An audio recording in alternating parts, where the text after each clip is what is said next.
On avait des contacts avec le Maroc, mais voilà, comme tous les MRE qui vivent en France, venir une fois par an avec les parents pendant un mois, charger la voiture. Acheter un terrain, déjà, il faut l'acheter titré, déjà, c'est sûr. Donc, quoi que ce soit, hein, que ce soit une maison, un appartement, n'importe quoi, il faut que ce soit titré. Pour moi, Marrakech, euh, j'adore la ville, mais pour y vivre, non, c'est pas possible. Dur, hein, c'est vraiment ça, c'est la jungle hein, pour trouver. Alors, quand t'es pas sur place, en plus, t'as pas de relation. Quand tu es sur place, c'est bien quand tu vis ici, parce que tu as toujours un gars qui va te dire, tiens, il y a un terrain à vendre, il y a un truc à vendre. Il n'y a pas d'annonce, c'est tout du bouche à oreille ici, hein, ça marche comme ça. Le téléphone arabe, il existe.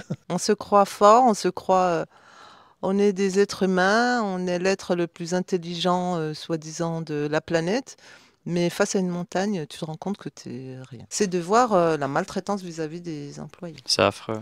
J'ai juste envie de prendre, voilà, donc je prends mes clics et mes claques et je pars et j'y retourne pas. Salut David, Fatiha, bienvenue sur la chaîne Entreprendre et vivre au Maroc. Je suis content de vous avoir parce que ça fait un moment que je pensais vous interviewer. Avant de vous présenter en détail, je voulais vous poser la première question. Où est-ce qu'on est ici? Où sommes-nous? Bonjour Stéphane. Bonjour Stéphane. Donc ici, c'est les Jardins de Taja, notre maison d'hôte. Nous sommes dans la vallée d'Ourika. On est à peu près à 30, 35, 40 km de Marrakech. Au pied de l'Atlas, on est plutôt bien placé, on est tranquille. Avant de parler de votre rencontre, peut-être faire une petite présentation chacun bref, de qui vous êtes. Oui, alors pour ma part, donc, je m'appelle David, lyonnais, hein, pure souche. Je suis né à Lyon, en France. J'ai eu pas mal de boulot dans ma vie, hein, j'ai pas mal bougé, je tiens pas trop en place. J'ai fait de la coiffure au début, hein, dans ma jeunesse, une vingtaine d'années. Et puis après, la coiffure commençait un peu à me lasser, et puis je commençais à prendre de l'âge. Je me suis dit, comme j'ai une vision un petit peu à chaque fois lointaine sur mes projets, je me suis dit, mais attends David, à 50 ou 60 ans, tu vas être encore coiffeur, mais à quoi tu vas ressembler? Donc c'est vrai que je me suis dit, il faut que j'arrête là. Pour moi, c'est pour les jeunes, il faut que je tourne la page. Donc je me suis lancé ensuite dans l'immobilier. J'avais un ami qui était dans l'immobilier qui m'a dit, bah viens, j'ouvre une agence sur Lyon, enfin sur l'Est lyonnais.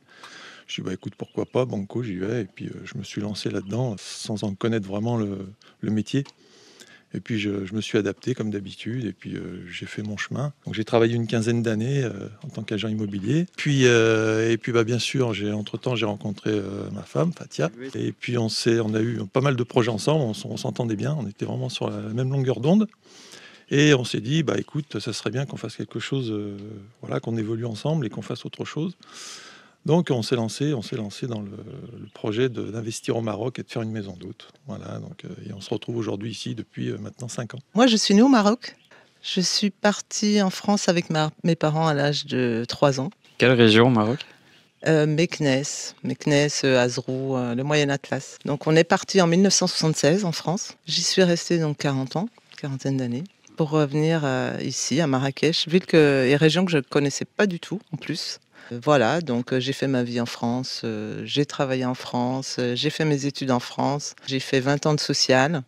Ensuite, j'ai rencontré David sur Lyon.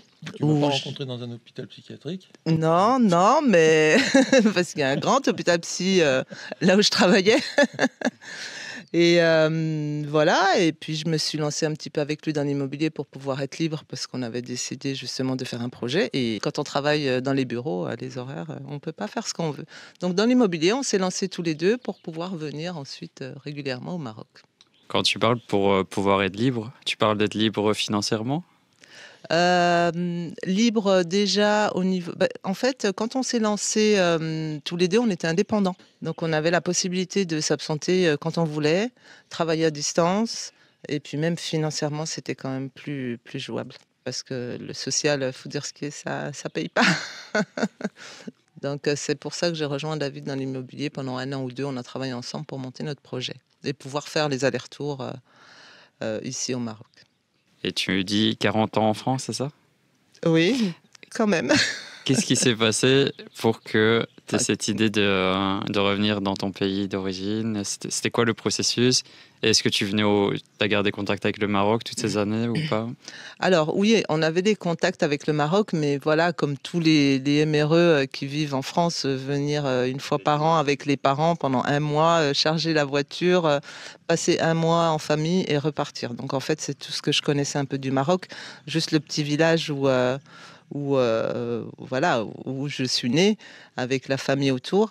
Et en fait, le Maroc, j'avais vraiment envie de le découvrir depuis l'âge de mes 20 ans. Quand j'ai eu 20 ans, j'avais vraiment envie de partir, de faire quelque chose. Et le Maroc m'attirait, je ne sais pas pourquoi, même si j'étais pas... Et j'ai décidé de venir régulièrement de temps en temps pour venir voir un peu, découvrir le Maroc que je ne connaissais pas. Et voilà, et quand j'ai rencontré David, ben, mes enfants commençaient à être grands. David aussi a une fille, moi j'ai 2 filles. Je me suis séparée, je commençais à avoir une certaine liberté de pouvoir partir, de pouvoir faire des projets. Et quand j'ai rencontré David, ben voilà, je lui ai demandé, je lui ai dit, ça te dit de partir au Maroc? Il m'a dit oui, j'ai dit bon, bah allez, yallah. Comment s'est passée votre rencontre, si vous pouvez, si Ah, vous voulez bah, en parler? Oula. alors, alors nous, on est très tendance, on est très réseaux sociaux, donc on s'est rencontrés sur Internet. Voilà. Sans donner le nom de... Comme beaucoup, Ça donnait comme comme beaucoup de beaucoup couples, maintenant ouais. et Beaucoup, ouais. qui n'osent pas le dire parce que les gens pensent que c'est ridicule de se non, rencontrer c'est sur tout à Internet. fait normal. Mais Et je ça a connais été- beaucoup de gens qui ont découvert l'amour comme ça. Et ça a été vraiment un hasard, je veux préciser. Ah bah oui, moi j'ai pas Ça a osé été en vraiment le parler, hein. hasard parce que moi je me suis connecté sur ce truc quand j'ai divorcé. Au bout d'un moment, j'ai dit bon, allez, on va essayer, hein. C'était un peu le truc à la mode à l'époque. Je me suis lancé, je me suis connecté, je me suis inscrit, mais alors vraiment sans trop regarder, j'ai mis mon nom, mes coordonnées. Mais en fait, j'ai pas fait attention, j'ai pas mis la bonne adresse, j'ai pas mis l'adresse en fait, et ça m'a connecté Bah, dans ma vers chez région, Fatia, moi dans sa j'étais région, dans les Alpes, du côté de Chamonix, et du lui côté était sur d'Annecy, Lyon, donc Chamonix, et alors que moi j'étais à Lyon, donc rien à voir. Et bah, ça a matché, mais en fait, c'est vrai que ça a été ta première question d'ailleurs hein, sur Internet, Ah je me oui. rappelle, mais t'habites où exactement C'est quoi ce village C'est en quoi ce village Haute-Savoie? en Haute-Savoie? J'ai dit, mais moi, j'habite pas en Haute-Savoie. Donc finalement, l'erreur a fait qu'on s'est rencontrés, donc c'est que du bonheur. C'est Et super. avec le recul, est-ce que tu es conscient que c'était pas un hasard? Pas de hasard dans Il n'y a la pas vie. de hasard, c'est vrai. Hmm. C'est vrai. Je pense qu'il n'y a pas de hasard, effectivement. Et c'était super. Ouais, c'est Quand je amusant. lui ai demandé c'est quoi ce village où tu vis, je connais pas ce village en Haute-Savoie et qu'il me dit bah moi non plus. Je me suis dit celui-là il est un petit peu étrange C'est et suspect, ouais. je vais peut-être chercher plus loin. Et j'ai bien fait, hein. Et quand elle t'a parlé du Maroc, comment tu as réagi à ça? Et quelle image tu avais du Maroc avant d'y vivre? Alors, on en a parlé ensemble, effectivement. Oui, elle m'a dit, quand elle avait déjà ce projet depuis longtemps, hein, ça faisait déjà toi plus jeune, c'était une idée que tu avais en tête. Moi, je suis assez ouvert, hein, banco, hein, tu me dis un truc, moi, il faut que j'avance tout le temps. Donc, un nouveau projet, pour moi, c'était que du bonheur. Donc, et puis, je connaissais le Maroc, j'étais déjà allé en 95, quand j'étais jeune, avec mon père. J'avais dû y aller 2 fois, peut-être. Bon, pas, voilà, c'était vraiment en tant que touriste. Je connaissais un petit peu, sans plus, hein. Je trouvais que c'était une très très bonne idée, d'autant plus que Fatia est marocaine. Donc on avait un projet plutôt du côté de Fès au départ, hein, du côté de sa famille. Donc non, c'était vraiment que du bonheur, aucun problème, aucun problème. Et donc, est-ce qu'il y a eu des peurs, des inquiétudes avant de faire le grand saut ou est-ce que ça s'est fait naturellement en étapes? Alors, les peurs et les inquiétudes, en fait, c'était de se dire, on a construit quelque chose ensemble parce que ça faisait quoi, 5 ans, bientôt 5 ans qu'on était ensemble. On avait déjà quand même, voilà, investi dans l'immobilier. On avait acheté, on avait retapé, on a reacheté, on a retapé, revendu. Enfin, et ça se passait très bien. Et notre situation était plutôt bonne, aussi bien financièrement que. Et on s'est dit, qu'est-ce qu'on fait? On risque de partir et de tout perdre. Laisser la famille. Moi, ma plus grande crainte, c'était aussi les enfants. Mes 2 filles qui étaient quand même 17 ans, 20 ans. Bon, c'est pas... Mais ça reste quand même des enfants. Quand on part, on s'en va, on les abandonne. Et David, sa fille qui était plus jeune, qui avait donc 16 ans, ouais, à peu près 16 ans, c'était un petit peu plus compliqué. Mais voilà, moi j'ai la chance, voilà, mes filles m'ont poussé, m'ont dit vas-y, réalise tes rêves. Voilà, je les ai un peu éduquées comme ça, donc quand c'était mon tour, elles m'ont dit ben voilà, tu nous as appris C'est ça, à donc toi. vas-y, maintenant à ton tour, montre-nous comment on fait. Mais voilà, moi c'était ma plus grande crainte, ouais, de laisser la famille et les enfants. Ça doit être inspirant pour elle maintenant, Ah oui. tu vois. Ah oui, mais de toute façon, voilà, moi c'est ma philosophie, hein. Il faut y aller, il faut tomber, il faut se relever, il faut continuer. Et quand on a envie de quelque chose, il faut y aller, quoi. Et tout est possible. Si on se donne les moyens, tout est possible. Et il ne faut pas parler d'argent, il ne faut pas parler de... Voilà, c'est un tout. Et quelle était l'idée, en quittant la France, de venir au Maroc? Vous avez déjà l'idée de ce projet? Et pourquoi vous n'êtes pas resté dans le domaine de l'immobilier, par exemple? En fait, dans les années... il y a 20 ans, 25 ans... Ah bah non, oui, il y a 30 ans même, je dirais. Le Maroc était encore pas, il y avait encore pas toutes ces maisons d'hôtes, il y avait encore pas tout ce tourisme de masse, il y avait pas. Et en fait, moi, j'avais vraiment envie de venir au Maroc parce que justement, il y avait tout à faire. Et je voulais pas être dans une vie cadrée où ben voilà, il faut se marier, avoir des enfants, avoir sa maison, Le piège du système. avoir son chien, partir à la neige en février, partir sur la Côte d'Azur l'été. En fait, c'était quelque chose déjà qui me fatiguait d'avance. Donc, moi, marocaine, il y a quand même cette culture-là, enfin, où on est quelque part un petit peu obligé quand même de... C'est difficile hein, de sortir des sentiers battus et de dire bah non, moi je suis en France et je veux vivre ma vie comme à l'européenne. Et puis non, on a quand même les parents derrière, il y a toujours ce respect-là, où on n'a pas envie de décevoir. Et voilà, donc non, c'est moi qui ai choisi de mener cette vie-là pour justement être dans la norme. Mais dans ma tête, j'avais envie de partir et de m'installer justement dans un endroit un peu paumé et me retrouver justement, retrouver mes racines et vivre avec les gens d'ici. Je sais pas, ça m'a toujours interpellée. Et voilà, donc je ne l'ai pas fait parce que j'ai fait comme tout le monde. Je me suis mariée, j'ai eu mes enfants, Ouais. j'ai eu mon petit travail, j'ai eu mon petit bureau, etc. Mais c'était toujours là. Et c'est vrai que quand j'en ai parlé à David, et que lui était prêt vraiment à partir, à faire quelque chose, et c'était le début, c'était le grand amour, et quand on s'aime, voilà, on est prêt à tout pour l'autre. Et je pense que c'est grâce un peu à ça, c'est ce qui a fait qu'on a eu confiance l'un envers l'autre et on s'est lancé. On avait la même vision des choses et en plus de ça, on était très amoureux. Et on l'est toujours. On l'est C'est beau à toujours. voir, ouais. Donc ça aide. Ouais. Est-ce que tu te rappelles des mots que tu as utilisés et de la façon dont tu lui as proposé cette nouvelle aventure? Alors moi, je me souviens pas parce que je parle beaucoup. Est-ce que tu t'en Ça a été, je crois que ça a été, on l'a fait ensemble en fait. Hein. Il y en a pas un qui a dit à l'autre, tiens, si on faisait ça, ou vraiment, ça a été quelque chose de fusionnel. On l'a vraiment fait ensemble. On a commencé à chercher. Alors ça s'est fait petit à petit finalement. Hein. C'est pas du jour au lendemain. On s'est dit tiens, allez paf, allez hop, on va commencer.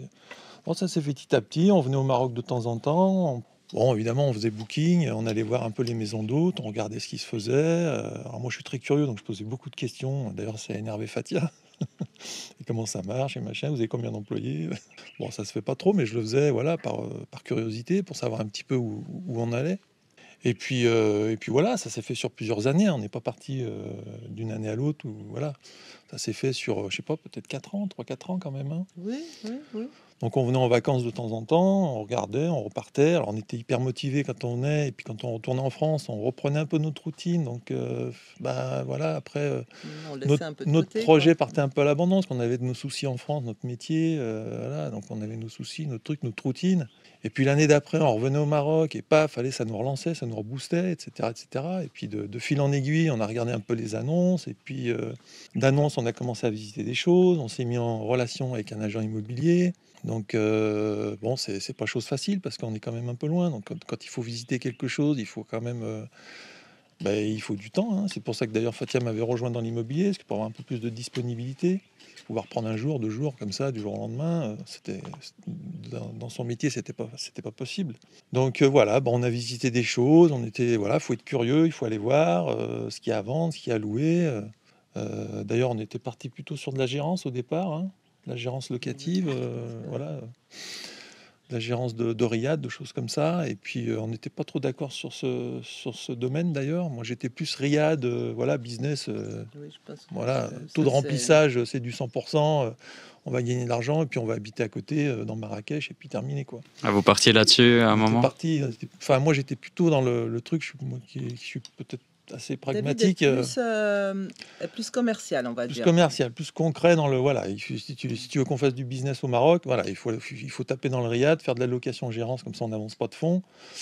On est plus tranquille, plus sûr, et on va gagner de l'argent et puis terminer. Alors Fatal était plus non, moi je veux de la campagne, je veux de la verdure, je veux pas un truc comme ça, je veux créer mon truc. Ouais, je suis pas sûr que vous auriez été aussi heureux Ouais, dans la Médina, mais dans un riad. Pour moi, c'était refus catégorique.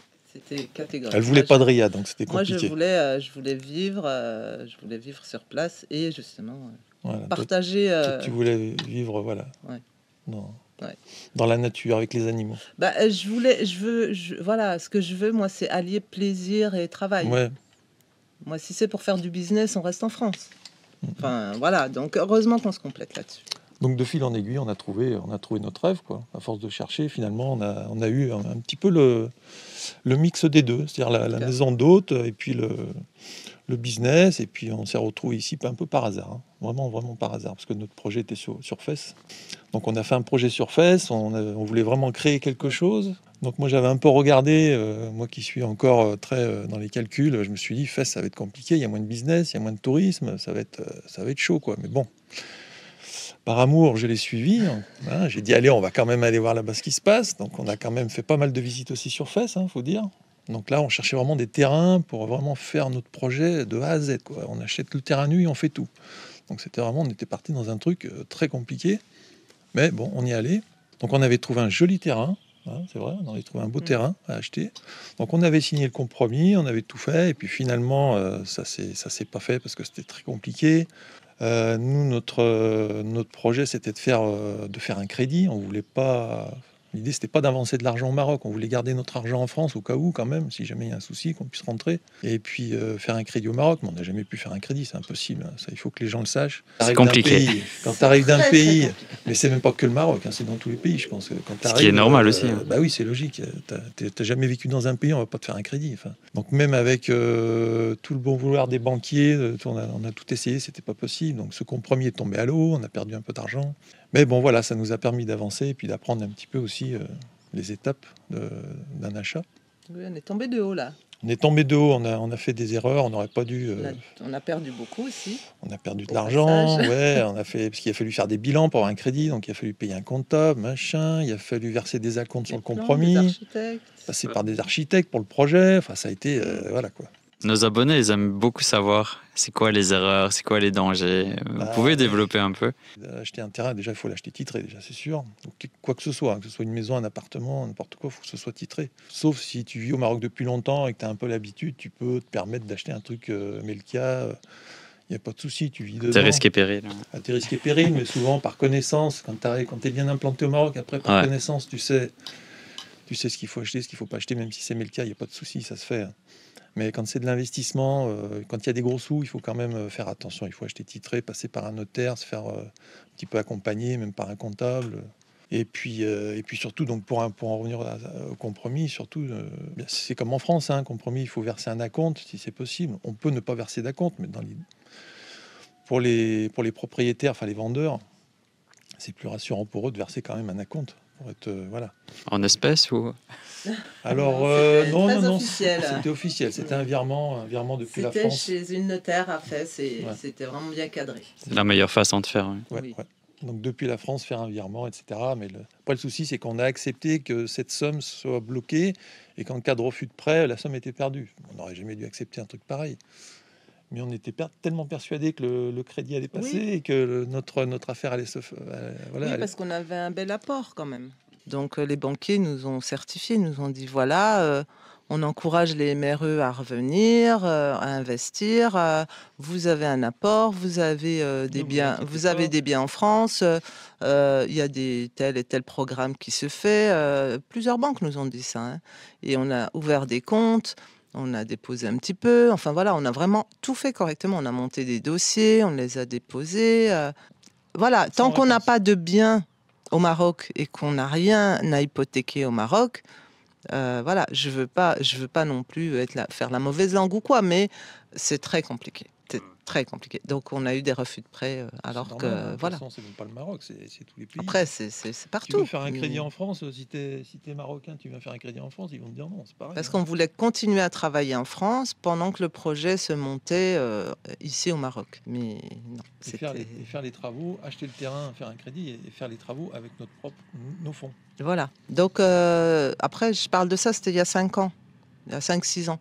Donc, peut-être que les choses ont évolué, mais sincèrement, il Non, c'est faut, pas possible. Je pense il faut avoir que les ça- épaules larges et puis vraiment ne pas s'arracher les cheveux. Et donc, ça ne s'est pas fait. Comment vous avez abouti ici? Comment vous avez découvert ce lieu? C'était quand? Vous vous rappelez de la première fois que vous êtes arrivé ici? ça évolue, non Ce qui s'est passé, on a eu refus de prêt.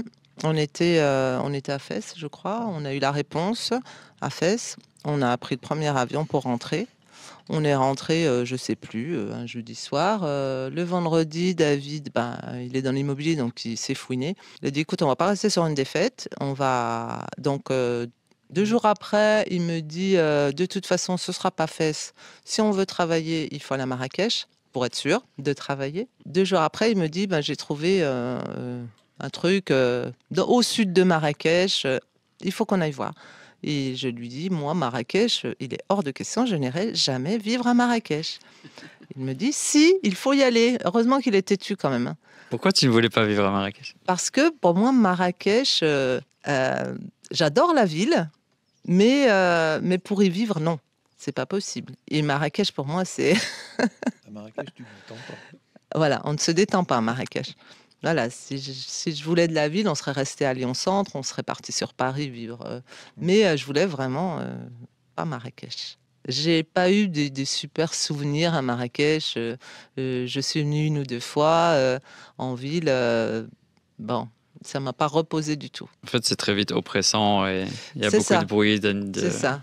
Mais de après, mouvement. quand on connaît Marrakech, je me suis C'est mieux. réconciliée avec Marrakech. Ouais, Ça, je tiens à le dire. Je me suis réconciliée avec Marrakech.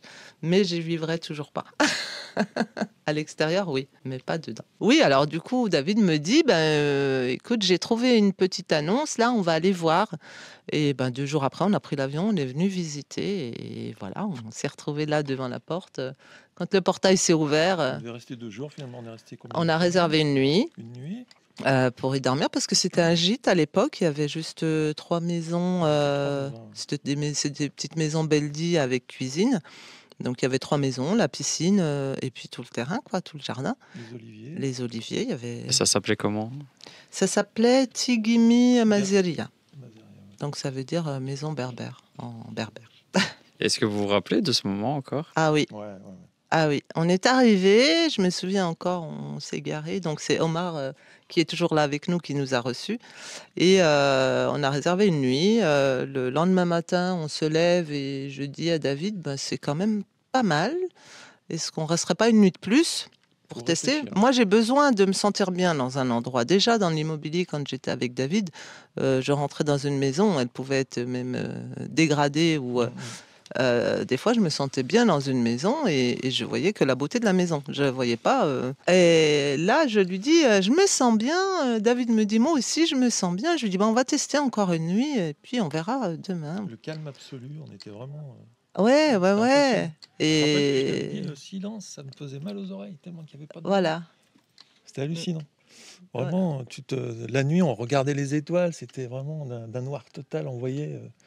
Non, c'était carrément une autre vie, un gros changement pour nous. Ouais, Et c'était en fait, c'est très ça. agréable. C'est ce qui nous a, ça nous a un peu inquiété d'être dans ce calme, dans ce silence. Mais en même temps, c'était excitant parce que c'est nouveau et c'est ce qu'on Et voulait. puis on s'est regardé, on a compris qu'on avait trouvé. Et voilà, et on s'est dit, on retente encore une nuit. 3e nuit, hein. 4e, du coup, on est resté 10 jours. On n'est pas sorti d'ici pendant 10 jours. Et là, il me dit, je pense qu'on commence à être bien là, hein. Il faudrait peut-être prendre une décision Ouais. parce que ça va nous coûter cher les nuitées. Donc c'est là qu'on a décidé, au bout de 10 jours, que c'était vraiment là qu'on avait envie d'être. Donc vous êtes arrivé ici suite à une petite annonce. Qu'est-ce que le propriétaire cherchait ou voulait faire? C'était quoi en fait leur annonce? Ils voulaient vendre, louer?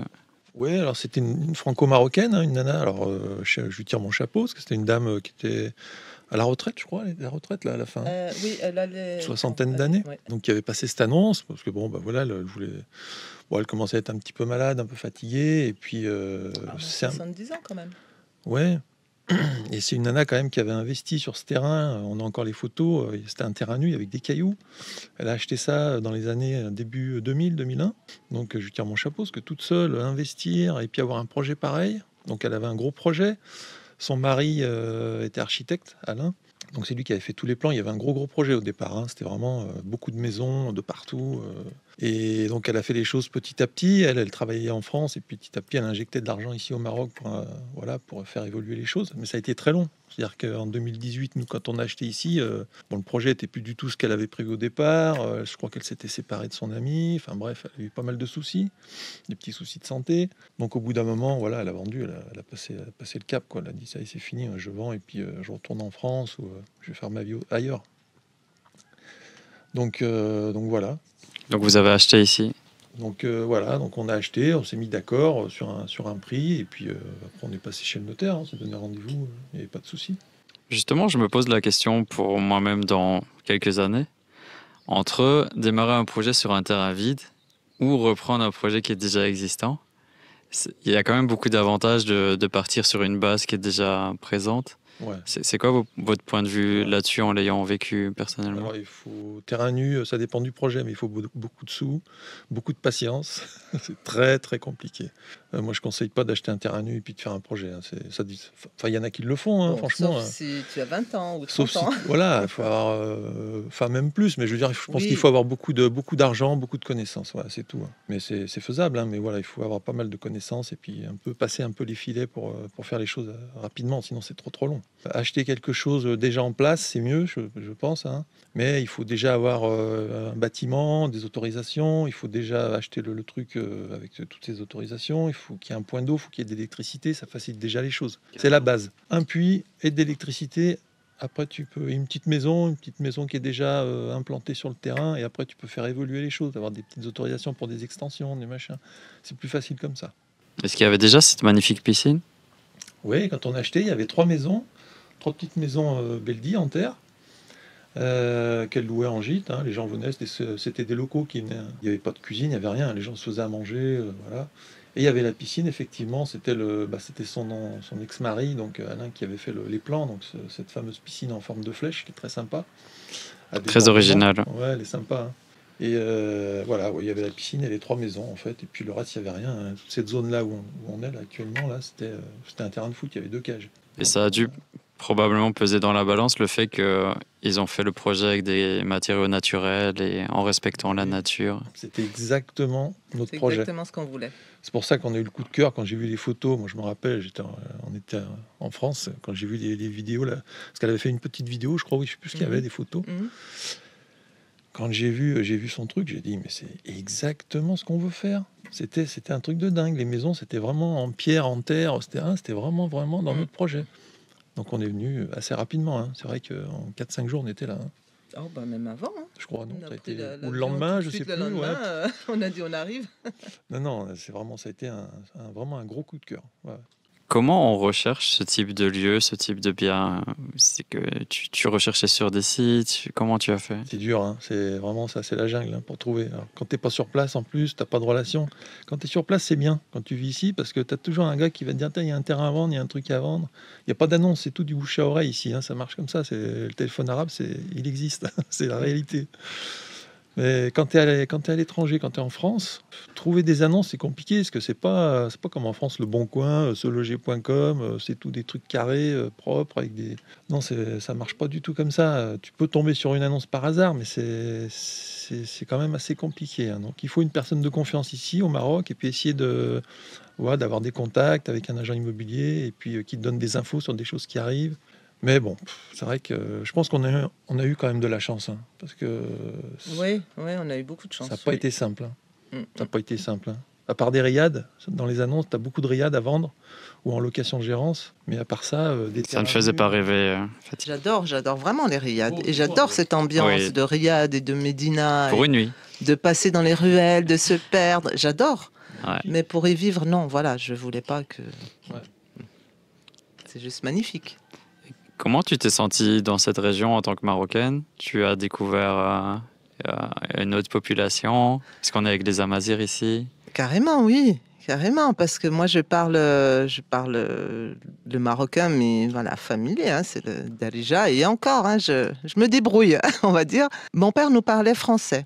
Quand on est arrivé en France, il nous a dit ici, c'est la France, on parle français. Et avec ma mère, on parlait arabe. Donc on a ce mélange un peu de français marocain qui vient se greffer des fois et la phrase ne veut absolument rien dire. Mais on essaye de se débrouiller et on apprend. Et depuis que je suis là, c'est vrai que je me suis quand même améliorée. Mais comme tu dis, ici, les gens parlent amazigh. Sauf que je ne comprends pas. C'est un petit peu... Et voilà, mais après, on se débrouille. Et les gens sont super accueillants. Mais je pense que c'est la... Enfin, après, voilà, j'ai pas fait toutes les régions du Maroc parce que j'ai encore pas découvert le Maroc, vraiment, comme j'avais envie. Mais c'est vraiment des gens accueillants enfin, au top. J'ai adoré les gens ici et je les aime beaucoup. Oui. Et ce qui est génial, c'est que, on va dire, à partir de 30 kilomètres de Marrakech, sur cette route de l'Oreca, Ouais. c'est comme si on rentre dans un autre monde Ah, mais où il oui. y a une autre énergie, Ah, mais voilà. une autre façon de relationner. Mais c'est ce que je recherchais justement. Et quand on a atterri à Marrakech pour venir visiter, mais j'étais dans un état mais complètement en me disant, pourvu qu'on continue à rouler, et cette route de l'Oreca qui me paraissait mais extrêmement longue, en fait, on était complètement sortis on était dans un autre monde, quoi. C'était long, mais en même temps, je me disais, waouh, c'est chouette parce que c'est super loin de Marrakech. Mais en fait, on n'est pas loin de Marrakech du tout. Et on voyait ces montagnes. Moi, j'ai habité Salanches, donc la vallée de Chamonix, en fait. Et c'est vrai que les montagnes, revoir en plus les montagnes, et plus j'avançais, plus elles s'approchaient. Alors là, c'était Une belle surprise. top. C'est vrai que c'est magnifique le paysage qu'on a chaque Ouais. jour ici. Ah oui. Ce que je peux dire, on est à 3-4 kilomètres l'un de l'autre. En plus, on d'où est je vis. voisins, oui. Tu connais Et- bien la région. Ouais, Mieux que moi, d'ailleurs. je sais pas. Oh, si. Toi, la montagne, c'est un élément qui te touche aussi Oui. ou... Et pourtant, je suis pas ski ni grimpette, etc. Mais c'est vrai que c'est quelque chose. Moi, j'ai ressenti ça quand j'ai déménagé donc à Salanches. J'ai passé quelques années là-bas.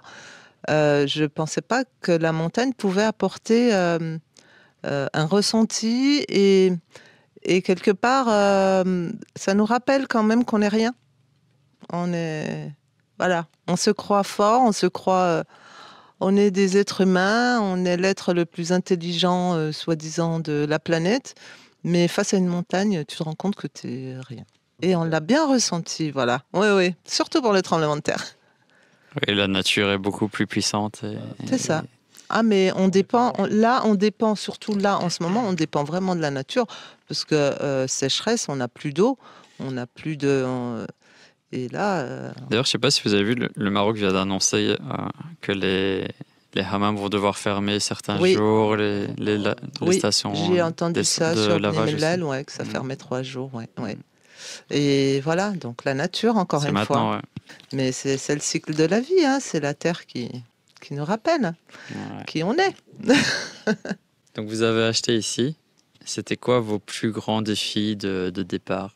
Est-ce que ça a dû être un gros challenge aussi? C'est juste génial d'arriver et d'avoir une feuille blanche. Et de se dire maintenant, il faut l'écrire. Qu'est-ce qu'on écrit, hein? Ouais, c'est J'ai le souvenir encore le premier jour après la signature de l'acte authentique, où on est venu dormir le soir et que je me suis levée à 4 heures du matin, ou je sais plus, il était très très très tôt, il faisait nuit, et je me suis assise sur la terrasse à l'extérieur avec mon carnet et mon stylo et allez, par contre on commence. Et là, moi c'est le truc que j'ai le plus adoré, et je pense que toi aussi. Enfin, Bah oui, oui, moi j'adore créer, faire des choses, donc développer certaines choses.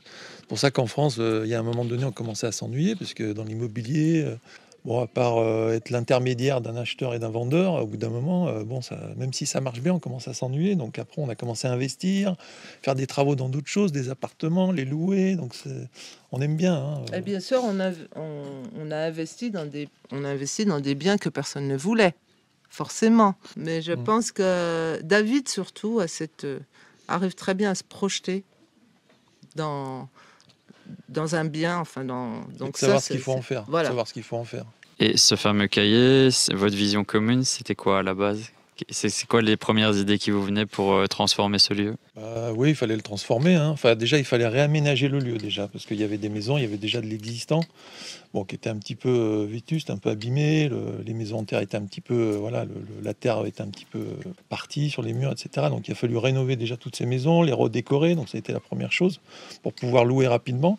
Donc, c'est ce qu'on a fait. Les trois maisons, les trois maisons, pardon. Les trois maisons qui étaient déjà en place, on les a un petit peu restaurées. Ça ne nous a pas coûté grand-chose, mais au moins de les restaurer, qu'elles soient habitables, qu'elles soient jolies. Restaurer aussi un petit peu le jardin, améliorer un petit peu les alentours de la piscine, etc. Et puis, c'est vrai que moi, j'ai pas mal d'idées. J'aime bien faire les extérieurs. Fatia s'occupe plus de la décoration intérieure. Comme en plus, elle avait un diplôme de homestaging, tout ça. Donc, c'est vrai qu'elle a tout de suite ses idées dans l'aménagement intérieur. Et puis, moi, je suis assez bricoleur, donc j'aime bien faire des choses avec du bois. Donc j'ai acheté du bois, j'ai fait des canapés, j'ai fait des trucs, moi j'aime bien, voilà. Puis en fait, on a fini donc ces trois maisons, on a commencé à louer, et puis après c'est parti, ça s'est enchaîné tout seul. Ça s'est enchaîné on a travaillé tout de suite, franchement, dès l'instant où on a été sur Booking, ça y est. Ce qu'il faut savoir aussi, c'est que David est très créatif.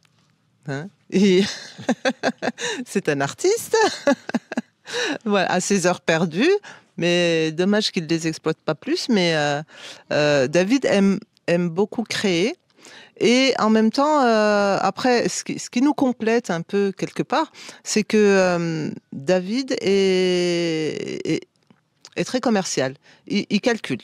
Il sait, on va rentrer dans un restaurant, il sait combien il y a de personnes, il sait combien ils ont consommé, il va calculer le chiffre d'affaires du restaurant à la fin du repas. Donc en fait, voilà. Moi, quand on va au restaurant, c'est ça. Je lui demande alors combien il fait le chiffre d'affaires. C'est nos conversations. Mais après, comme je dis, on se complète. Donc lui, tout de suite, a calculé ce que ça allait nous rapporter. Et après, moi, j'apporte le côté plus, on va dire, enfin, c'est ce que j'essaye de faire. Un peu, le côté un peu plus, je ne vais pas dire humain, mais qu'est-ce que les gens aiment, qu'est-ce que les gens recherchent, vraiment, une famille qui va arriver avec des enfants, qu'est-ce qui va les attirer, il faut que ce soit comme chez moi, quand les gens arrivent chez moi, voilà, à la maison, c'est moi qui accueille, c'est moi qui sais où je vais placer les gens, etc. Donc, tout ça, moi, ça me tient beaucoup à cœur. Et David, lui, va faire les calculs. Donc, c'est comme ça qu'on arrive à se compléter, en fait. Il y a une alchimie entre vous. Ouais. Et je pense qu'on a beaucoup de chance par rapport à ça. Ouais. Si, comme mon invité, vous avez envie de vous installer au Maroc, d'entreprendre ici, de créer votre projet, nous avons créé différents services pour vous accompagner dans toutes les étapes importantes. Vous pouvez découvrir tous les détails de ces accompagnements. C'est le premier lien dans la description. Est-ce qu'il y a un profil de client que vous vouliez plus que d'autres? Comment ça s'est fait? Comment on fixe les prix? Tout ça. On va dire que ça se fait un peu naturellement. Parce qu'on n'a pas... En fait, pourquoi je ne voulais pas aller à Marrakech? Et j'espère que je ne vais pas m'attirer les foudres des touristes qui vont à Marrakech. Je vais être sincère. Mais il y a la clientèle de Marrakech et la clientèle d'Horeca, ou de la campagne, ou des extérieurs. Qui voyagent dans le Maroc. Qui voyagent. Ouais. Moi, au départ, si je voulais aller à Fès, c'est parce que je voulais justement viser une certaine clientèle. Cette clientèle, pour moi, la clientèle qui va à Fès, c'est vraiment des gens qui vont rechercher la culture, qui vont chercher cette histoire, l'authenticité, à être vraiment à la rencontre et puis connaître vraiment le Maroc et les Marocains. Marrakech, pour moi, c'est peut-être péjoratif, je suis peut-être pas objective, mais c'est le business, c'est la fête, c'est ça. Les gens qui viennent pour un week-end, c'est pas cher, je passe 2 jours, je repars. C'est pas des gens qui viennent vraiment rechercher le vrai Maroc. Et moi, je voulais pas de ça, sinon j'aurais fait ça en France ou j'aurais fait ça ailleurs. Et le fait d'être ici, c'est pas tout le monde qui vient ici. Il faut avoir le caractère. Les gens, oui, et les gens qui viennent jusque-là, qui vont venir, qui vont faire 35 ou 40 km pour arriver jusqu'à nous, c'est vraiment des gens qui cherchent de l'authenticité et qui cherchent du calme et qui cherchent du naturel et des choses vraies, je vais dire. Je vais pas dire que Marrakech, c'est pas vrai. Le vrai Maroc. Le vrai Maroc. Et puis être vraiment dans une ambiance... voilà, quoi, c'est... on est entre nous, c'est comme à la maison. La nature, le calme. Oui, et puis être à l'aise, surtout. Il n'y a pas de bling-bling ici, il n'y a pas de... Donc, le tri se fait tout seul, naturellement. J'imagine que vous avez des gens aussi qui viennent ici comme pour une retraite spirituelle ou un moment de retrait dans leur vie. Oui, alors on a eu pas mal de demandes de personnes qui veulent organiser aussi des séjours ou des choses comme ça. C'est vrai que chez nous, c'est un petit peu compliqué par rapport à un riad ou un établissement ou une casbah où il y a des chambres individuelles, etc. Nous, c'est vraiment... c'est des maisons, des petites maisons. Donc, il y en a qui ont une petite cuisine, d'autres qui n'en ont pas. Et on peut être à 5, on peut être à 2, en fonction de... C'est comme quand on va chez papa-maman. Enfin, chacun a sa chambre, on est tous ensemble. Donc, quand c'est des retraites ou des gens qui veulent être séparés, être en individuel, c'est compliqué. Mais on a beaucoup de gens qui viennent seuls, par exemple, pour juste... voilà. Qu'est-ce qu'ils vous disent? Comment ils vivent cette expérience ici? Alors, les gens sont ravis en général. On m'a déjà dit plusieurs fois qu'il y avait de très bonnes ondes qui vont revenir. Et en général, ils reviennent. Donc, c'est bon signe. Ouais, quand tu reviens. Quand les gens reviennent, c'est que ça va. J'ai un de mes meilleurs amis, Adil, qui vient souvent ici aussi. Ah, mais Adil. Bonjour Adil. Adil et Morena. D'ailleurs, je pense à Morena parce que je porte ses boucles d'oreilles que j'adore. Ah, oui. Morena, c'est une créatrice de bijoux. Oui. Qui expose aussi ici. Oui, qui expose aussi chez nous. Donc vous êtes ouvert aussi à ce genre de nouveautés, comme cette boutique Ah oui, alors en fait, ce qu'il faut se dire, c'est que on a toujours le cerveau qui s'affuse. Ce n'est jamais en pause. David plus que moi, parce que moi j'arrive quand même à couper. Mais on a toujours envie de faire d'autres choses. On a toujours envie de... Et en fait, moi, les choses que j'ai envie de faire, c'est pas des choses forcément qui vont me rapporter de l'argent. Parce que David est là pour ça, pour y réfléchir. Moi, je pense autrement.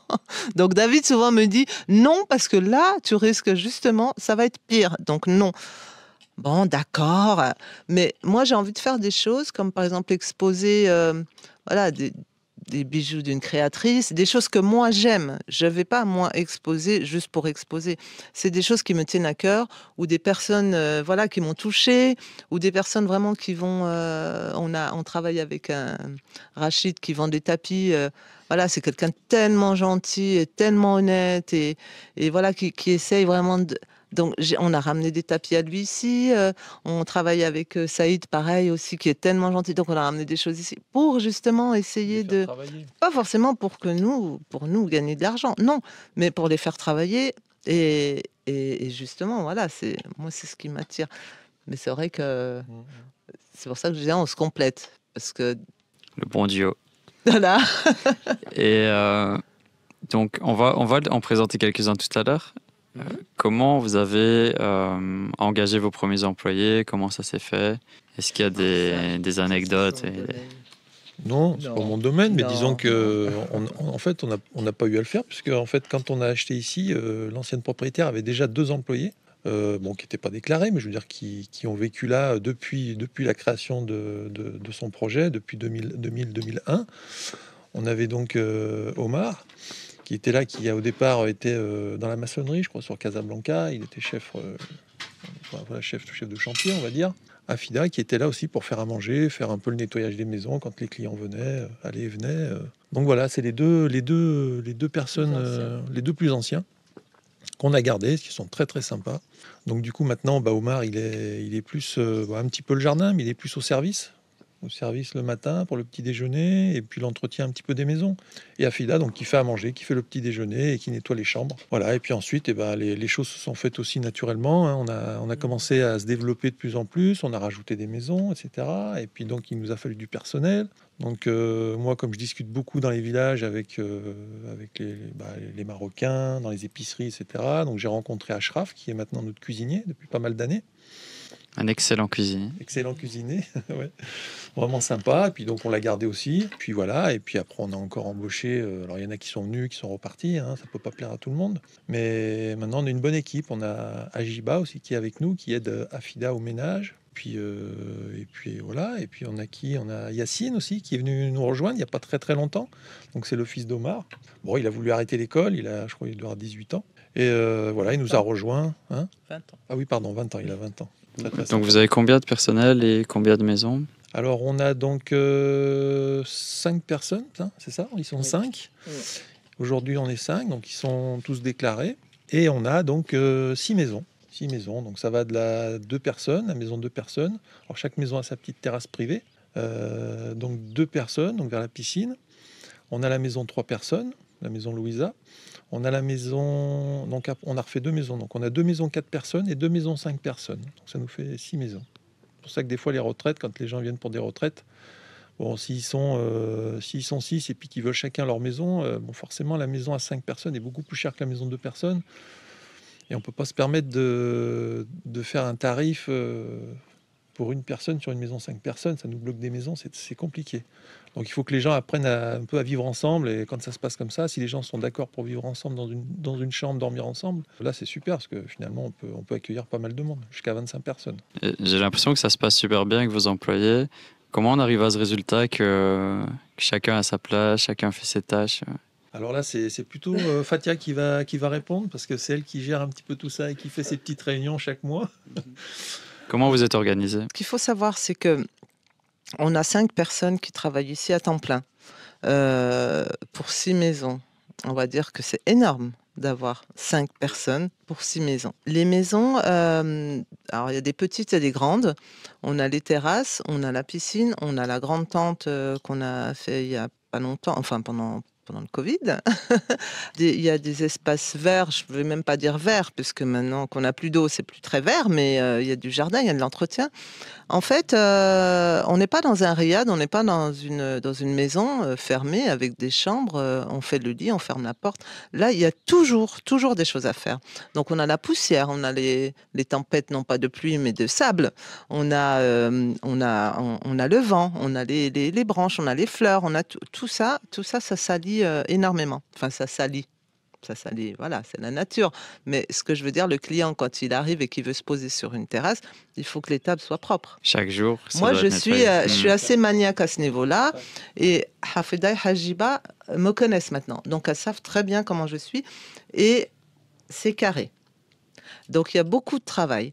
Quand on a des personnes, des clients qui veulent manger le midi, il nous faut un cuisinier.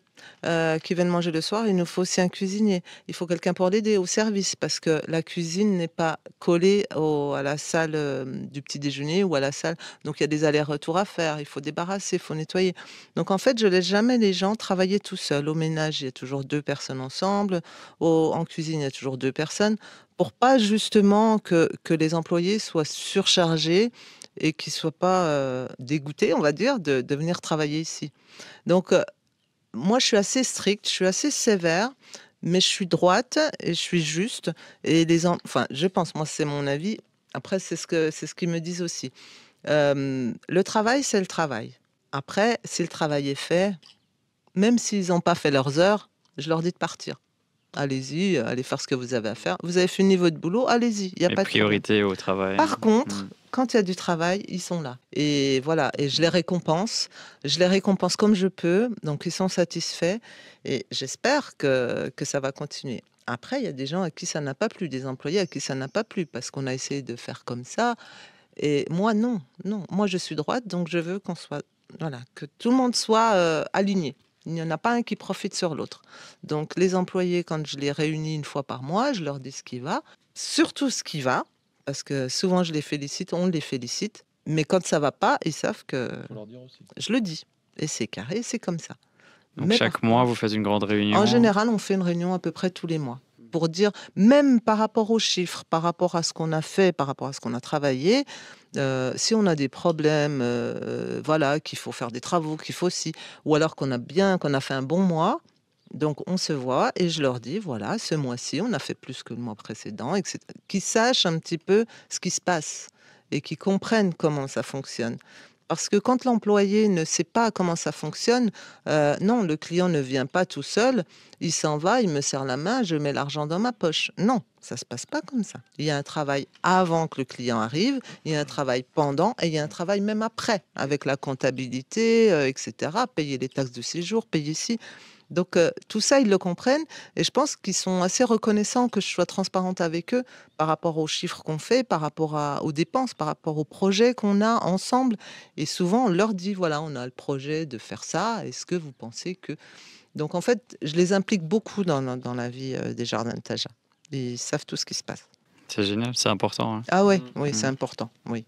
Enfin, moi, j'aurais aimé qu'on me fasse ça. Donc, Bien sûr. Ça aide à travailler oui, dans oui. une bonne énergie. Ouais. Et ce que je trouve, moi, souvent quand je vais dans d'autres endroits que je ne citerai pas, etc., c'est de voir la maltraitance vis-à-vis des employés. C'est affreux. J'ai juste envie de prendre, voilà, donc je prends mes clics et mes claques et je pars et j'y retourne pas parce que c'est vraiment Ouais, j'arrive pas. traiter l'être humain comme ça, c'est juste. Enfin bon, moi je viens du social, hein, donc. La communication est super importante. Ah oui, ah oui. Et tout est dit, tout est clair. Et quand ils ont un problème, ils m'en parlent. On trouve une solution ensemble. Voilà. Et à un certain niveau, ça devient une deuxième famille pour vous aussi, peut-être. Ah oui. Toutes ces personnes. Ah oui, bah là, de toute façon, je sais que nous, on peut partir. On est à l'esprit tranquille, hein. Et David, si on peut parler des chiffres, à partir de combien de temps, enfin de mois ou d'années, ou peut-être direct, ça a été rentable le projet ici? Alors, on va dire qu'il est rentable tout de suite, hein, le projet, parce que c'est vrai Ouais. qu'on gagne avec Booking. C'est vrai que on a beaucoup d'entrées, hein, Alors, Booking, c'est vrai que ça permet de démarrer. Ça permet de démarrer Booking, c'est vrai, ouais, c'est vrai. Parce qu'ils prennent leur pourcentage, mais bon, faut pas cracher dessus, hein, c'est comme ça, c'est le business. Malgré tout, ils nous font rentrer, je sais pas, c'est 70, au moins 70% de notre clientèle, c'est Booking, hein. Enfin, maintenant moins, mais au début, c'était ça, 60-70%. Et vous êtes bien classé? Ouais, on est bien classé, on doit être à, je sais pas, peut-être 9, pas loin de 10, mais ouais, 9,4, 9,4. J'ai Ça pas vu change- la fiche Ça change de Booking. temps en temps, mais Non, mais on n'est pas très. ouais, Je ouais. comprends. On n'expose pas trop tout ça. Tu sais. Vos récompenses. Donc, ouais, donc on a démarré avec Booking direct, donc on a travaillé tout de suite. Bon, après, il y a eu ce qu'il y a eu, hein, il y a eu le Covid, etc.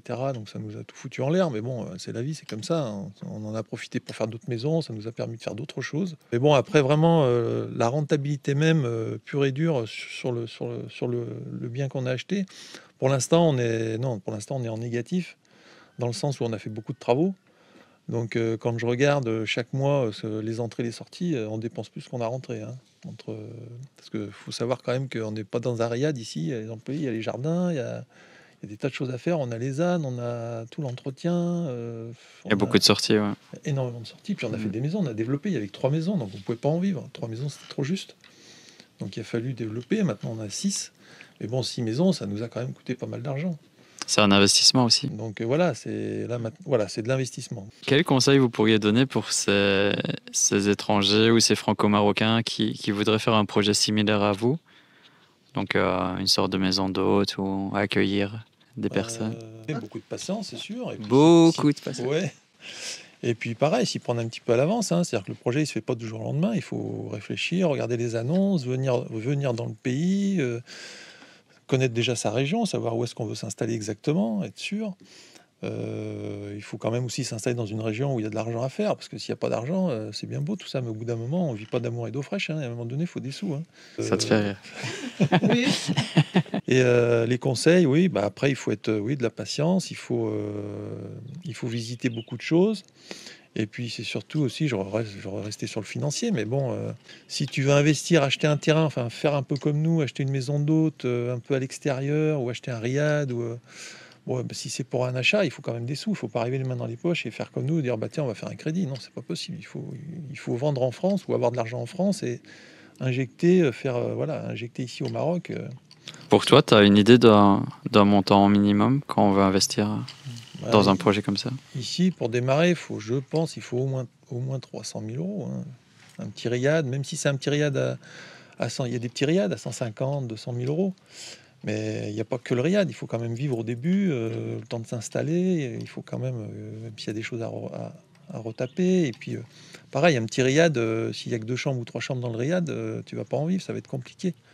Même en Airbnb, je ne sais pas si on peut en vivre, c'est peut-être un peu risqué.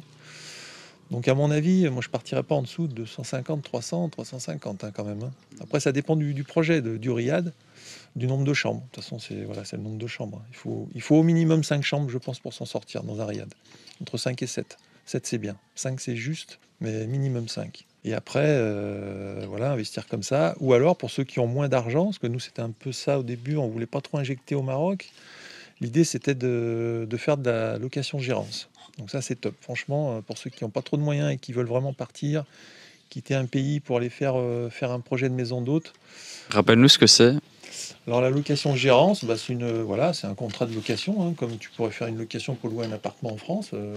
Tu signes un papier, tu loues. Alors je pars par exemple sur un riad. Tu signes une location sur. Donc c'est un bail 369, je crois. C'est le même principe. 369 ou 3 ans, 6 ans ou 9 ans. Et le propriétaire te loue le riad avec les biens à l'intérieur, les employés, tout. Hein, donc c'est décoré, donc c'est super parce que tu n'as rien à faire, tu arrives. C'est déjà sur Booking, c'est déjà sur les sites de location, c'est déjà en place, hein, c'est déjà loué. Et tu reprends la location du bien avec les employés et tu démarres tout de suite, quoi, je veux dire. Et puis tu injectes très peu d'argent puisque du coup, c'est pas toi, c'est que de la location. Donc il y a quand même, j'allais en venir, c'est qu'il y a quand même la caution à verser. Donc ça dépend après du propriétaire. On va te demander peut-être 6 mois d'avance ou 1 an d'avance. Ça dépend. Il faut négocier au Maroc, il faut aussi discuter. Et ici, c'est quoi votre taux de remplissage et quelles sont les périodes où il y a beaucoup de monde ou où il y a moins de monde? Alors le taux de remplissage, moi je dirais 40% à peu près. On doit être à peu près à 40. Alors, je pense un peu plus. Peut-être plus. Là, on a eu quand même des soucis avec le tremblement de terre. Ouais. Oui, on est peut-être. Je dirais 50%. 40-50, ouais, 40-50. Ouais. Et puis les périodes, les bonnes périodes, c'est peut-être à partir de février jusqu'à septembre, jusqu'à novembre, jusqu'à début octobre, décembre, novembre. Fin novembre, début décembre. Début décembre, ouais. On travaille beaucoup à partir de février. Février, mars, avril, je crois que. Alors février, mars, avril, mai, c'est vraiment les plus grosses périodes. On est pratiquement complet tout le temps. Août, septembre, octobre aussi. Juin, juillet, août, septembre, ouais. Mais c'est un petit peu moins chargé, peut-être. Non, on bosse bien aussi. Ouais. On a beaucoup de monde. Est-ce que c'était un choix de vivre sur place pour vous? Oui, oui. Ah oui, carrément. Parce qu'en fait, moi déjà dans ma tête, pour moi, c'est pas un business. Pour moi, c'est chez nous, quoi. Enfin, voilà, c'est chez nous. C'est un projet de vie, en fait. Moi, on a toujours aimé recevoir. Oui, voilà, en France, on avait toujours du monde à la maison. On avait toujours, on faisait des fêtes le week-end. On avait toujours des potes à la maison qui venaient. Un jour, on s'est dit, mais pourquoi on se ferait pas payer du coup? Enfin, je le dis en rigolant, mais puisqu'on aime bien, autant faire ça.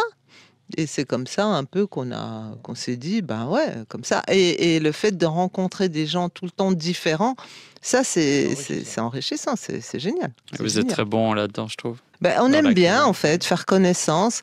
Après, on est comme tout le monde. On aime bien aussi notre intimité. On aime bien aussi avoir du temps pour nous. On aime bien... et le piège, en fait, au départ, quand on a démarré, c'est qu'on a été vite... on va dire, pris dans la spirale et oublié un petit peu que on était venu aussi pour le plaisir, quoi. On n'était pas venu pour... Et c'est ce que... Aujourd'hui, vous avez trouvé un équilibre Aujourd'hui, on a un équilibre. Hein. On s'est fait notre petit nid à nous, un petit peu en bas du terrain. Et on arrive quand même un petit peu... on arrive à plus déléguer au niveau des employés. Parce que, ils sont là, ils sont top, ça se passe super bien avec les clients. Et puis, et nous, par contre, on essaie vraiment d'être avec le client, de l'accompagner. On essaie d'être là quand il arrive, on essaie d'être là quand il part. Mais c'est vrai qu'on n'a pas envie non plus on n'a pas envie d'être trop présent non plus. Parce que moi, le souvenir que j'ai, c'est qu'on a fait quelques maisons d'hôtes où vraiment les propriétaires étaient là tout le temps. Donc, du petit déjeuner, au moment où tu vas te mettre sur la piscine, sur ton transat, au bord de la piscine avec un bouquin, le propriétaire est là. Et il te parle. C'est trop. Hein. Et il te parle. Et tu as envie de lui dire, mais en fait, tu peux me laisser tranquille. J'ai envie de finir ce livre, quoi. Je suis venue me détendre. Et ça, j'ai pas envie de le faire subir aux clients. Il faut savoir être discret, je trouve. Il faut faire acte de présence, que les gens se rendent compte qu'on est là. On leur dit bonjour, bien sûr, l'accueil, tout ça, tout va bien. On passe de temps en temps, on va les voir, ça va, tout va bien, mais on reste discret. Et puis je trouve, c'est vrai que nous, quand on venait au Maroc avant d'acheter, on faisait les maisons d'hôtes. Et c'est vrai que des fois, on est tombé sur des maisons d'hôtes où le propriétaire, alors un coup, on était tombé sur, je sais pas comment il s'appelait. Bref, On va pas le mentionner. On va pas le mentionner. Bref, oui, bon. Alors, on va pas le mentionner, mais je veux dire, on est tombé sur des maisons d'hôtes où le propriétaire était trop présent. Et puis c'était pas des Marocains. Moi, je trouve que quand tu vas au Maroc, moi j'aimais bien être accueilli par un Marocain. Je trouve que t'es dans l'ambiance, même si on n'arrive pas forcément à se comprendre. Je sais pas, il y a cette ambiance. Voilà, tu vas pas au Maroc pour tomber sur un Français qui t'accueille et puis qui te sert à manger et puis qui va toute la journée, qui va être derrière toi. Je reste en France. Enfin, je vais dans un hôtel en France. Je pense qu'il devait chercher des amis. Ouais, peut-être. Mais voilà, je trouve que l'accueil ici, moi j'aime bien quand c'est Omar qui va accueillir les clients. Je trouve que voilà, avec son accent, tout ça, je trouve que c'est génial. Je trouve que voilà, ça dépayse complètement les gens. Les gens qui viennent, c'est pour se dépayser. Si c'est pour tomber sur son voisin, ah bah tiens, t'es lyonnais, ah bah ouais, moi aussi je suis lyonnais. Enfin bon, ça c'est pas possible. Même hier, tu vois, avec ma mère, on a discuté avec Ashraf, le cuisinier, et c'est génial de pouvoir connecter d'échanger, directement. Parler d'autre chose. Après, c'est la nature de chacun. Hein. Il y a des gens qui se sentent rassurés d'être dans un endroit où il n'y a que des Européens, où il n'y a que des gens qui parlent français, où il y a...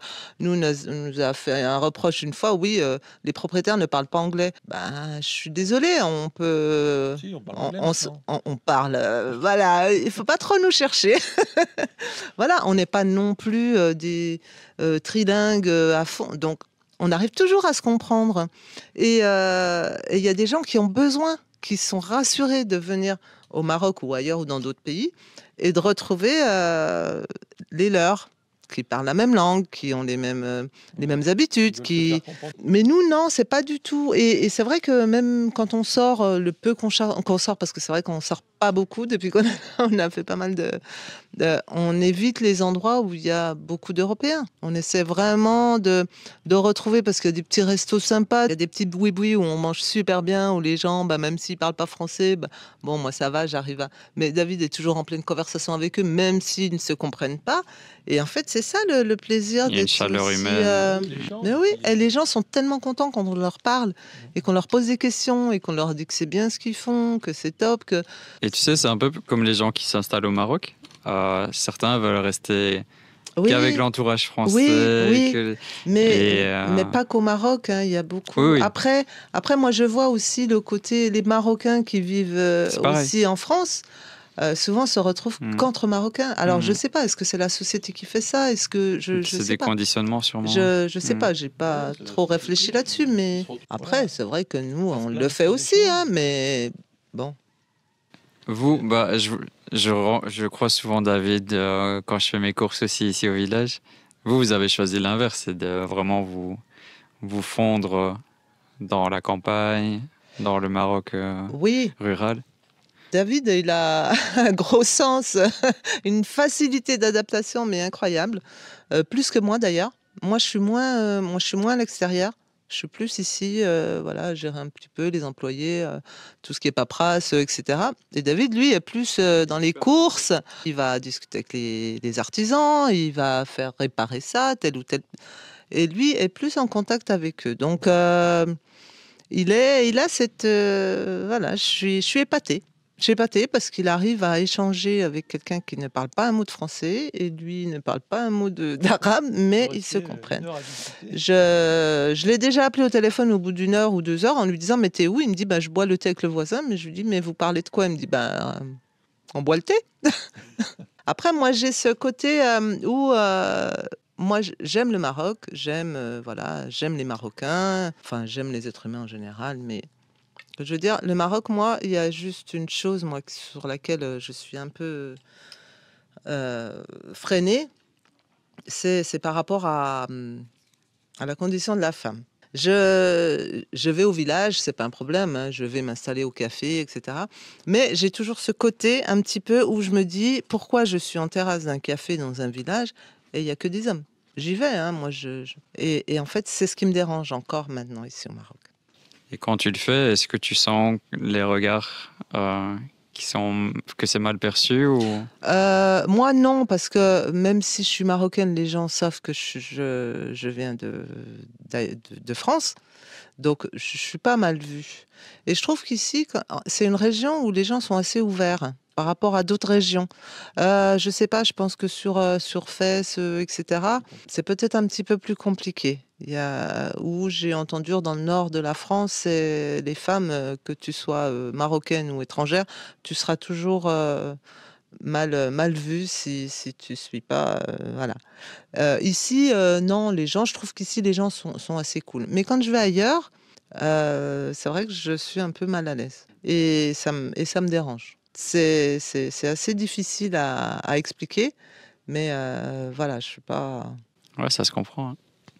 Voilà, c'est mon côté voilà, un peu féministe qui reprend un peu le dessus des fois. Et je me dis, mais attends, c'est comme ça ici, faut pas polémiquer là-dessus, c'est comme ça. Après, nous, on a rencontré une personne très bien sur Fès, là, qui nous avait accompagnés et qui, à un moment donné, on va boire un café. Et je lui dis, mais attends, mais il y a que des hommes et tout. Je lui dis, il me dit, non, non, il faut absolument que tu viennes t'asseoir en terrasse, tu bois un coup avec nous. Je vais t'emmener dans un café et tu vas voir. Donc j'y vais, bien sûr, plein d'hommes de partout. Bon, je m'assois en terrasse et il me dit justement, il faut que certaines le fassent et osent le faire parce que sinon ça n'avancera pas. Et il y a une dame qui sort du café avec la robe remontée comme ça, le serwal qui dépasse, le foulard et qui se tenait droite comme un i devant le café. Il me dit, tu vois la dame là, bah, c'est la patronne. Ok, d'accord. Il me dit, tu vois, il faut arrêter de se mettre des barrières et il faut que vous, les femmes, vous imposiez et que vous n'ayez pas honte d'y aller. Prendre sa place. Voilà, c'est les plus gênés qui s'en vont après, hein. Mais il n'a pas tort. Il n'a pas tort. Donc en fait, c'est un peu le combat, peut-être que si je reste encore là, c'est peut-être un combat que je mènerai après. Fatia, on arrive à la fin. C'est quoi un peu les choses qui te dérangent et ta vision là pour le futur du projet? Alors, les choses qui me dérangent, il n'y a pas beaucoup de choses qui me dérangent en fait, parce que vu que on est nos propres patrons, on fait ce qu'on veut en fait. Ça, c'est que du bonheur. Ce que je voudrais en fait expliquer, c'est que ce projet, on l'a fait à deux. On s'est soutenus mutuellement, on avait envie de faire autre chose, mais pas forcément devenir des chefs d'entreprise au top numéro 1. Nous, on a envie de travailler et d'être bien dans ce qu'on fait et de continuer à avoir des projets. Et justement, avancer sur d'autres choses. Peut-être que dans 1 an, dans 2 ans, on aura d'autres projets, on aura envie de partir ailleurs, changer de pays, etc. et repartir à zéro. Mais ce sera certainement quelque chose de plus petit. Mais en fait, on veut, nous, juste que les gens viennent chez nous faut pas se le cacher financièrement, qu'on puisse vivre et continuer à avancer. Mais on a envie aussi parce qu'on aime ce qu'on fait. Et voilà, on veut pas être sous pression, on veut pas avoir du chiffre à faire en fin de mois, on veut pas avoir des stats à sortir, on veut juste vivre, travailler, rencontrer des gens et continuer dans les projets. Tu sais, ça me fait penser aussi aux artistes, que Ouais. chaque nouvelle chanson, ça doit être numéro 1. Voilà. Ils ont la pression C'est un peu ça, avoir cette pression derrière où il faut être le meilleur. Mais lui, il veut juste faire sa musique. Lui, il veut juste chanter, voilà. que les gens écoutent sa musique et dansent sur sa musique. Ben, nous, c'est pareil. Nous, c'est ça, en fait. Enfin, pour moi, c'est ça. Pour finir, là, on est sur la chaîne des entrepreneurs qui veulent s'installer au Maroc. C'est quoi vos conseils pour tous ces entrepreneurs et futurs entrepreneurs qui ont ce rêve de faire comme vous, d'investir, d'entreprendre au Maroc? Alors moi, je vais faire comme j'ai fait avec mes enfants et toutes les personnes que j'ai rencontrées qui avaient un projet, quel que soit le projet, petit ou grand, parce qu'il n'y a pas de petit et de grand projet. Hein, on est tous, voilà, chacun a son projet, il est important pour la personne. Donc moi, je dis qu'il faut y aller. De toute façon, qu'est-ce qu'on risque? Un jour, un formateur nous a dit, qu'est-ce que vous risquez de demander quelque chose à part qu'on vous dise non? On risque rien de plus. Donc un projet, c'est pareil. Qu'est-ce qu'on risque à rêver et à se dire pourquoi je n'essaierai pas? Et qu'est-ce qui m'en empêche? Et après, une fois que la décision est prise de se dire, je veux changer de vie, je veux partir, je veux faire ça, je pense qu'on se donne les moyens. Et le plus difficile, c'est de prendre la décision de changer et de prendre la décision de se dire je suis prêt. Est-ce que je suis prêt à abandonner tout le monde? Est-ce que je suis prêt à partir et puis à risquer de tout perdre? Après, là, je grossis les choses en disant abandonner tout le monde. Parce que nous, on a l'impression qu'on abandonne tout le monde. Mais c'est notre impression à nous. Les autres ne pensent peut-être pas ça. Donc, en fait, il faut juste se lancer avec, bien sûr, comme dit monsieur le comptable, avec un petit peu d'argent quand même. Et il ne faut pas voir un projet toujours plus grand que nos yeux. Commence petit et grandit. Il faut toujours commencer petit et puis avec voilà, on peut commencer avec rien et monter tout doucement, mais il faut jamais viser trop haut, jamais dans quel que soit le projet, ni dans trop longtemps. Il faut toujours se fixer un objectif. J'aime bien les objectifs court terme. Objectif à court et moyen terme. Ouais. Moi, je n'ai jamais pris d'objectif à long terme. Là, de toute façon, les objectifs à long terme, souvent, tu les fais pas parce que comme c'est sur du long terme, ça te fait peur et ça a tendance à te bloquer. Il vaut mieux rester sur des petits objectifs, dire je vais faire ça et puis on verra l'année prochaine ou allez, on verra et puis petit à petit t'avances et puis ton truc progresse. Et c'est comme ça que tu arrives à faire des gros objectifs finalement. Il faut démarrer petit et puis faire ton petit truc, préparer ton coup et puis voilà. Et peut-être que certains ne passent jamais à l'action aussi, justement, puisqu'ils ont la vision trop loin. C'est trop loin. Plutôt que la première étape. Oui. C'est comme celui qui veut arrêter de fumer, hein, Fatia. Comme celui qui veut arrêter de fumer. Moi, j'ai arrêté de fumer et je trouve que c'est un peu le même principe. J'ai arrêté de fumer, je me suis pas dit, allez, j'arrête définitivement, c'est la fin, c'est fini, demain, j'arrête, j'écrase ma dernière cigarette, je fume plus jamais. Non, j'arrête, je vais arrêter demain, je vais arrêter après-demain. Allez, je me laisse une semaine, j'arrête une semaine pour voir ce que ça donne. Petit à petit, en fait, c'est moins effrayant. C'est moins effrayant d'arrêter de fumer comme ça. Donc, dans le business, c'est un peu pareil. Tu pars dans un objectif, tu quittes un pays, tu dis, bon, allez, je vais y aller pour... voilà, on va y aller, on va se fixer ce truc, on va acheter ça, ou on va louer ce truc, on va louer ce petit riad. On va voir ce que ça donne sur 1 an, sur 2 ans. Et puis voilà, il faut faire avancer les choses tout doucement, à notre rythme, hein, comme tout. Hein. On ne peut pas trop bousculer non plus. Moi, je dirais aussi qu'il faut peut-être toujours avoir une roue de secours, on va dire, derrière. C'est-à-dire, surtout quand on vit avec des enfants. Nous, on n'avait pas d'enfants en bas âge, donc c'était tellement plus facile. Je sais qu'avec des enfants en bas âge, ça aurait été compliqué. Il y a la scolarité, il y a la proximité avec l'école, il y a... voilà. Même s'il y a de très bonnes écoles au Maroc. Hein. Oui, parce que là, après, ça, c'est un autre sujet. Je pense que tu as dû entendre d'autres personnes en parler. Mais les écoles sont chères si on veut les mettre dans des écoles un peu plus... Voilà, si... Les écoles françaises. Voilà, les écoles françaises. Enfin, après, si on veut vraiment vivre à la marocaine, c'est faisable. C'est tout à fait faisable hein, de mettre ses enfants à l'école du village, etc. Pourquoi pas? Ou faire la scolarité à la maison, pourquoi pas? Mais après, chacun est différent. C'est pour ça qu'on ne peut pas vraiment donner de conseils concrets, parce que chaque situation est difficile, est différente. Mais surtout, toujours prévoir au cas où. Au cas où, qu'est-ce que je fais? Toujours. Parce que ça, déjà, dans la tête, c'est rassurant. C'est rassurant de se dire, même si je me plante maintenant, allez, j'ai un deuxième... voilà. En fait, quand tu es dans l'incertitude et l'inquiétude, tu n'es pas à 100% de tes capacités pour développer ton projet. Oui. Et puis, on est prêt à tout. On est prêt à tuer son voisin pour y arriver. Et ça, il ne faut pas partir comme ça. Donc, les conseils, c'est vraiment au cas par cas. Mais après, le Maroc est tellement une terre d'accueil, est tellement... Tout est possible. Tout est possible. En fait, tout est possible. Ouais, c'est vrai, il y a beaucoup de choses à faire. Tu arrives au Maroc, une fois que tu es là, tout de suite, tu te lis d'amitié avec beaucoup de gens. Ils sont vraiment... Le Maroc est très convivial. C'est vrai, tout de suite, tu es en relation avec beaucoup de personnes. On va te donner des infos sur des choses, sur des trucs... Et ton business peut avancer assez rapidement, finalement, une fois que tu es sur place. Tant que tu n'es pas là, tu ne te rends pas compte, tu vas lancer un projet, mais une fois que tu es là, voilà, tu as beaucoup de gens qui viennent t'aider, tu as beaucoup de relations, donc ça, c'est super. Hein. Le réseau peut très vite prendre une grande place. Et puis, il faut surtout aussi s'écouter. Il ne faut pas trop écouter les autres.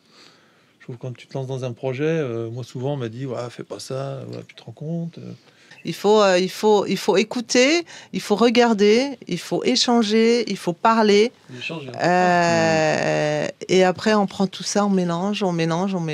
Et on fait sa sauce. C'est ça. De toute façon, on est influencé par tout ce qui nous entoure, donc tout a un impact. Oui, et Chaque puis discussion. il faut surtout arrêter de regarder ce que fait l'autre. Mhm. Il faut suivre son envie, son instinct et se dire... C'est des tempéraments aussi. Hein. Tu as des gens qui sont très bien chez eux, qui bougeront jamais de leur pays ou qui vont rester dans leur maison, leur truc.